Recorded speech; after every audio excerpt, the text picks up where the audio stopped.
Jennie ng Blackpink, nagtayo ng sariling label. Inannounce na nga ng K-pop artist na si Jennie na may sarili na siyang agency na ang pangalan ay Odd Atelier. Ayon sa kanya, gusto niya simulan ang kanyang journey ng mag-isa ngayong 2024. Kinonfirm na rin ng YG Entertainment na hindi nag-renew si Jennie ng kanyang individual contract sa kanilang kumpanya. Sa appearance ni Jennie sa The Seasons, pinaliwanag ni Jennie na ang mga activities ng grupong Blackpink ay managed pa rin ng YG Entertainment.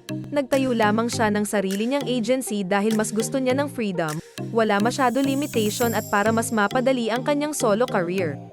Ayon kay Jennie, quote-unquote, "My longtime crew joined me on this journey. With them, I want to do all my future work without any limitations. The name shows my desire to do well in my future works, even if the path I take is odd or different." Dagdag pa niya, "I want to be brave and take on a new challenge. It feels surreal to share all this with the world for the first time." Sinabi rin niya na bukas ang kanyang agency sa ibang artist, ngunit sa ngayon gusto niya muna mag-focus sa kanyang sariling activities.